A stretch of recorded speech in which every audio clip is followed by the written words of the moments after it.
Welcome back to Talk of the Town on 99.7 and 1450 WHTC, on WHTC.com, and on the WHTC app for your smartphone.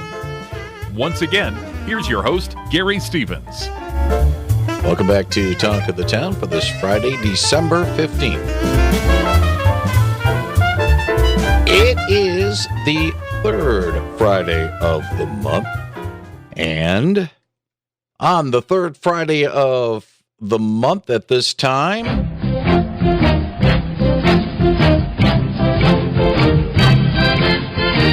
it's time now for Clerk's Corner with Allegan County Clerk and Register of Deeds, Bob Janetsky. On the other side of our table this morning. Good morning, sir. Good morning, Gary. It's great to be back on Talk of the Town. As always, when we play the Hockey Night in Canada theme for Bob, we talk a little shinny. And then we can talk a little bit about things of his day job at 616-395-1450, 616-395-1450. Big doings up at what used to be called the Rex. I don't think it's the Rexall Place anymore. That's the old arena, Northlands Coliseum. Connor versus Connor. Bedard against McDavid. And what a nice rendition of Bedard's talents and skills that McDavid gave. I'm really enjoying watching this young star, 18 years old, come into the league, do his best. He doesn't have an attitude. He doesn't seem too cocky. And to hear all the people who are the guys he'd like to be someday as far as stats and numbers and achievements, to hear their perception of him is just really cool. A lot of respect out there. I really like that. Yeah. Talking about Blackhawks stars of the future. Blackhawks star of the past is now wearing a red and white jersey. Yeah, I loved his first goal, but I'm not crazy about the current streak, and I hope it isn't the result of too much attention over Kaner joining the lineup and all. Yeah, but it'll be interesting to see. A tough loss. It seems like the Senators have the Red Wings number this day, and now it's the Hurricanes, Don Waddell's team. Yeah. No, and you brought that up a month ago or so when we were talking. There's certain teams, and last year was the Sens, and this year I hope it's not the Canes, but you got to watch those teams in the same conference that sneak up on you and steal those points from you. But still, the Wings are hanging tough in the playoff chase. 15-10-4 right now. If playoffs were held today, they'd be in them. A much improved team over last year, record-wise. They're fun to watch. A little concerned about that hit the other night on Larkin. I didn't like that at all. But you know what I did like out of it? The team's response. Yeah, even though it was a 6-game suspension for... Yeah, well, you got to protect your captain. You got to protect your scorers. And I think the response to that was worth the measure of what they did to Larkin. Yeah, the other thing, too, is definitely some concerns now about the Wings goaltending situation. They were banking a lot on Ville Husso, and right now he's hate to say he's on the downslide, but those whispers are starting to become a lot louder. Yeah, they're a good team now. If they want to be a great team, I think they're going to need to look long-term at a netminder that is a big name, and that's we talked about this last time I was on too. Stevie Y, he's good at pulling the trigger. He knows when, you got to evaluate money versus what you can afford to give up. If he thinks this team is in the seat to really go a long haul in April or May, he might need to look to make a change there. Yeah, keep not Ville Husso, but keep Mo Seider upright. Yeah. I think if anybody the Wings cannot afford to lose, it's more Seider. The energy he brings and the tenacity and the intensity. He's Mo is he's just a kickstart for the whole team. All right.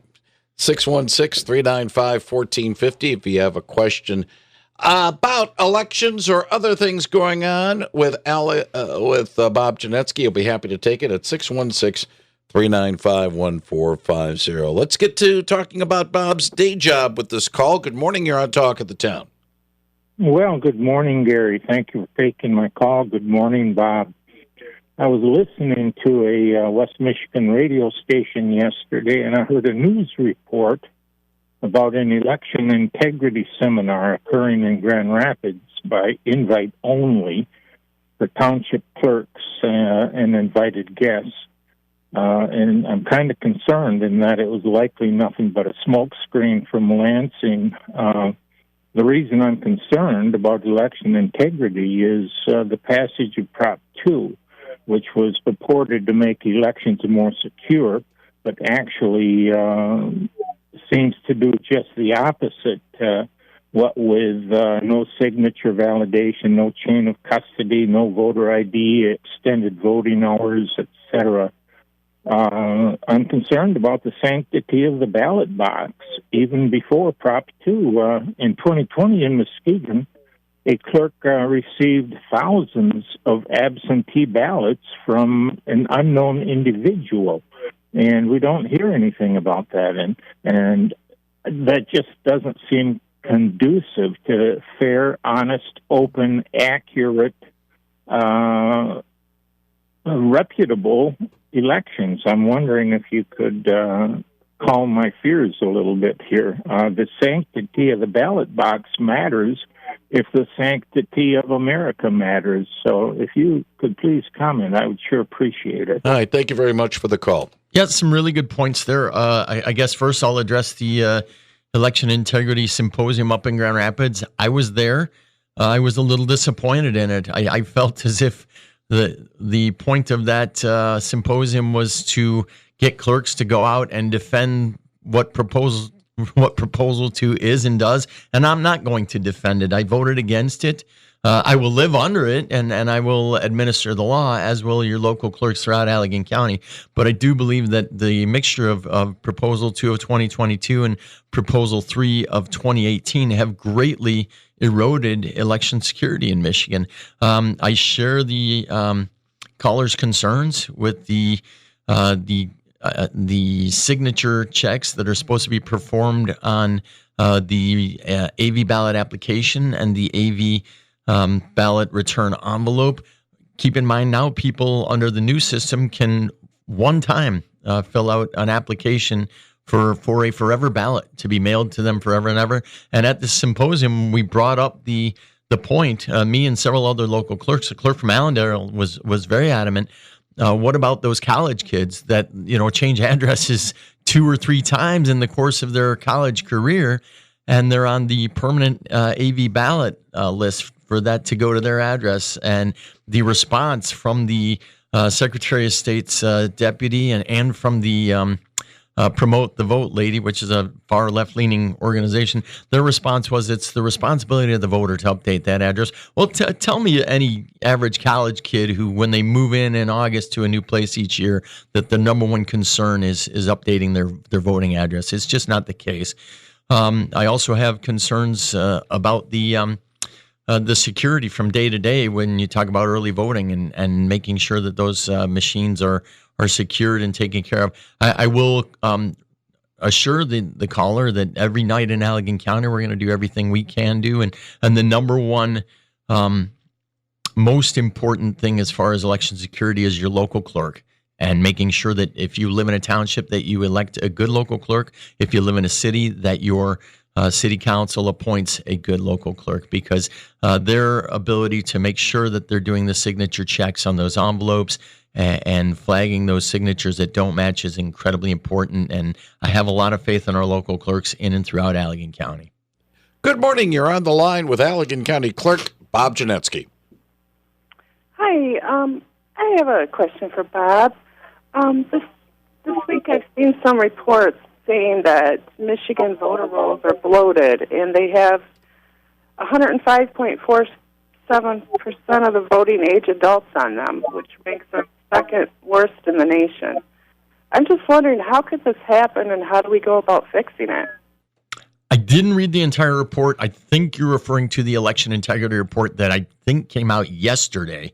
And I have grave concerns over that. We've got, in my mind, and again, I perhaps someone in Lansing will tell you otherwise, our Secretary of State is in a hurry to put people on the voter rolls, but in no hurry to take them off. I have a lot of concerns, as I've heard from my local clerks who have tried to remove people from the voter rolls who don't frankly live where they're saying they live, and they get pushback from Lansing. Yesterday I was looking at a list of voters that was sent to me with concern that people were said to live on 48th Street. I think the address was 480 East 48th Street or 840 or something. But there's no residents out there. I drove past it this morning on the way up to the studio, and there's definitely not people living there. So I am going to email Lansing and ask what goes on. It's possible that there's a clerical error, but you've got 20 people supposedly living in an empty field in Allegan County. That's a concern for me. And I know that I didn't put them on that list, so we've got to take a look at where that's coming from. And when I think about that report, it would be sad and dreadful for Michigan to be that high in as far as national rankings for poor voter list maintenance. And I certainly don't blame our local clerks. I think Lansing and the new ERIC system that we are in, the Electronic Registration Information Center, is much more quicker to put people on voter rolls than to take them off. Matter of fact, in the agreement, we have to, as a state, agree to add people on who have different, cross checks, interactions with government. But there's nowhere in the agreement that we take people off it. All right, appreciate it. Yeah, go ahead. Thank you, Bob. All right, thank you very much for the call. 616-395-1450, 616-395-1450. Reminds me of a line I don't have it on me to play it, but it reminds me of the Blues Brothers movie, the first one, where after Jake and Elward beat the cops because of trying to get around a cop chase, and then Elward says, the cops got your address. No, they don't. I gave him 1080 Addison. 1080 Addison. That's Wrigley Field. I love that scene when the police pull up to Wrigley Field. Imagine how many people could register and vote from there. But how do you stop somebody from, say, putting down as their voting address, I don't have the exact one, Elizabeth Street, Saugatuck. Hey, that's Saugatuck High School. 401, yeah, 401 Elizabeth, the high school. Yeah. Here's the problem. As I looked in, I only did a quick scan of those 20 voters. I was in between a couple of different things. But as I looked at who put those people on the voter rolls, you can see if it's the local clerk from Ganges or the local clerk from Plainwell or whatever. As I looked at how those people all got put on the voter rolls, they were all put on by the driver's license, the Secretary of State's DMV. office, yeah. Exactly. And do you remember, Gary, in 2018, Proposal 3, what was other than no reason absentee voting, what was a key component of that? Automatic registration for anyone who has any interaction with the Secretary of State's office. They need to specifically be asked not to be put on the voter rolls. Where it used to be, you had to be asked. Yes. All right, 616-395-1450. Good morning. You're on the line with Bob Janetsky. Hi. I want to know how the Prop 2 will change the 24 elections and how early voting will work. Plus, I want to know if somebody can vote from a street corner or a church if they do not live there. All right. That's a pretty wide open question. Appreciate your call. Thank you. There's a lot there. I guess I'll get the easy one down first. Early voting will occur throughout, as per the state constitution now, it will occur throughout Michigan, and that will begin for the presidential primary, which is in February. That will begin on February 17th, will be the first day of early voting. Then voters will have the next 9 days to vote in person. Make sure you check your local clerk or local or city, whether you vote in a township or... That's in Allegan County, folks. Yes. Ottawa County is a little different, and we'll answer that question on Wednesday when Ottawa County Clerk Justin Roebuck will join us on Talk of the Town. Right. But the local jurisdiction gets to set their hours in Allegan County as for when they're going to offer early voting on those 9 days. And those 9 days will be the second Saturday prior to the Election Tuesday, and then that will end on the Sunday prior to Election Tuesday. So that's when early in-person voting will take place. Now the back part of that question I want to bring up right now, you have to go to a certain spot if you're going to go to early voting. It's not going to be at every street corner. Well, some other states do have. Right. No, in Allegan County, you'll need to go to the same place you go on Election Day, with just a couple of exceptions. There will be an early voting hub for the city of Saugatuck and Saugatuck Township voters at Saugatuck Township Hall. There'll be an early voting hub at the city of Fenville for those voters from Manlius Township, city of Fenville, Clyde Township, Lee Township, and Ganges Township. Those clerks have all formed an agreement to conduct early voting there to save money. And then the Township of Hopkins will host voters from Monterey Township for early voting. Down in Monterey. Yes, in Hopkins, downtown Hopkins. Okay. So other than those jurisdictions, everyone else will vote where they traditionally do in Allegan County for the early voting. As far as voting from street corners and churches, understand that Michigan election law and federal election law are incredibly forgiving, particularly for those people who are homeless and for those people who live overseas. Gary, we had a couple who lived in Canada that up until about 2 years ago, they were voting from a vacant lot in Trowbridge Township because the home that they used to live in Trowbridge Township, they sold that home, they moved to Canada, the home got knocked down, became part of a vacant lot, but those people, as per federal election law, still had the right to vote in Trowbridge Township from their last known address in the U.S. And homeless have some similar accommodations as well. All right. 616-395-1450. By the way, when I said down in Monterey, I was thinking of the old Eric Burton and the Animals song. Different type of Monterey. Yeah, very different. But I always think of that whenever we talk about Monterey Township in Allegan County.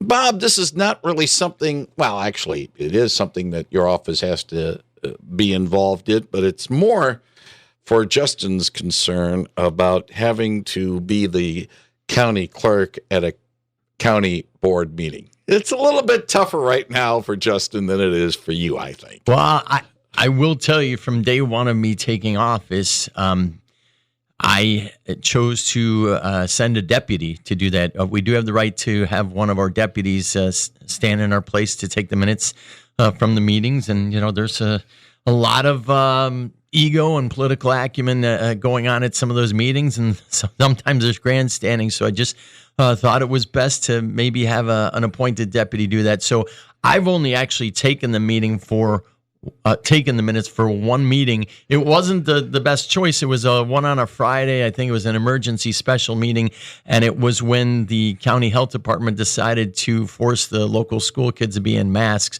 So there was a huge crowd there. It was held on a Friday, went into the evening on a Friday, and I got to do the minutes for some very intense conversation there between the board and the public. I'm going to be frank with you, Bob. You've had your issues with the county board on a couple of things, which I think is still pending, isn't it, Matt? Yeah, we have agreed to. Obviously, it's public. Myself, the county treasurer, and the county drain commissioner are suing the board of commissioners because they have let us know that their intent is to move our offices out of the county seat and up to Dumont Lake at the county building up there.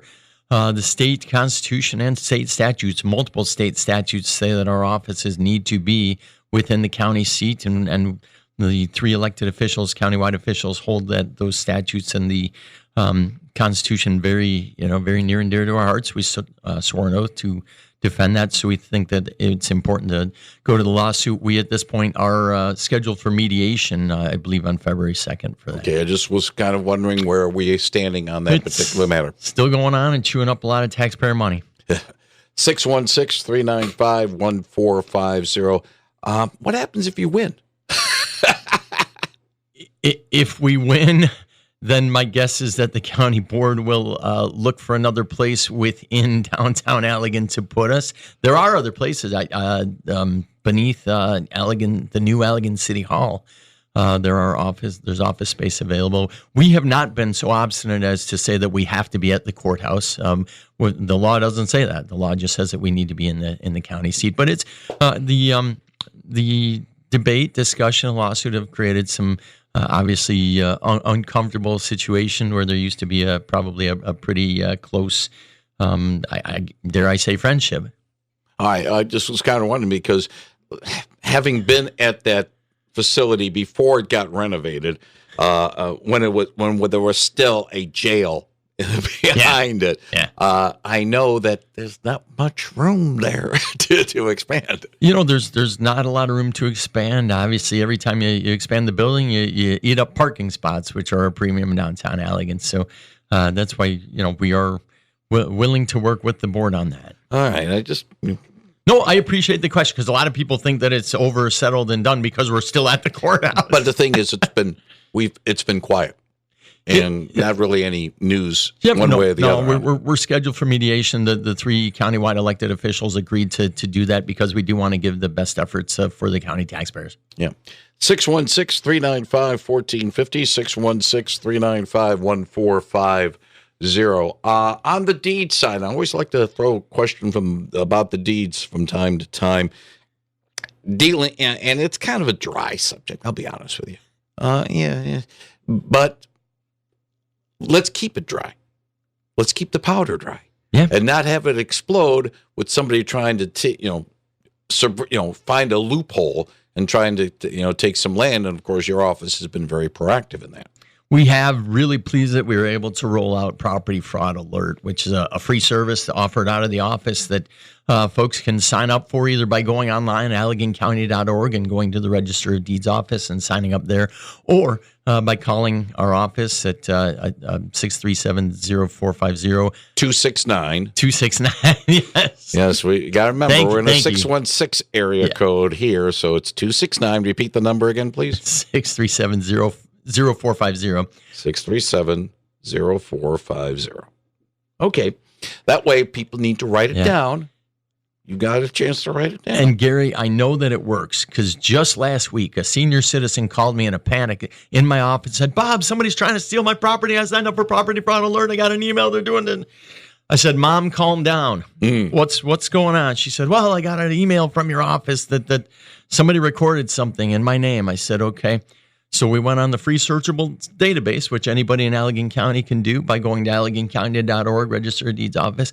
And we looked that up, and I said, Mom, did you pay off your mortgage recently? She said, yes, I did 5 days ago. I said, that's what was recorded, and the mortgage lien release was what was recorded. Okay, but still, it's good to be able to report that. Yeah. No, I found this to be a great two-way opportunity because people who were previously, for a minute, were worried about fraud. Now found out that not only does the system work, but that they're getting real-time alerts on transactions that they should have been aware of. Or one final thing along those lines, Bob, so that people aren't hit with a scam about, hey, I got an email saying I had this. I want to make sure it's legit. Email, not somebody saying, you got to click this link to get the information. Yeah. Hey, I encourage, I am so proud of the customer service we offer out of the Register of Deeds office. Call down to the deputy registers. Those ladies are so friendly and polite and helpful. And I'll tell you what I like. They never make me feel stupid. And I don't know a ton about deeds or recordings or mortgages or documents. And they are just wonderful. So give the friendly deputy registers a call, and if there's something that you're concerned about that maybe you saw or read or got an email about, give them a call. They're thrilled to answer. Bob Janetsky, Allegan County Clerk and Register of Deeds, I wish you and your family a very blessed and Merry Christmas, a good start to the new year. Look forward to chatting with you again in January. Thank you, Gary, to you, yours, and your audience. A very merry and blessed Christmas, and let's have a wonderful, blessed, peaceful new year. Bob Janetsky on 99.7 and 1450 WHTC.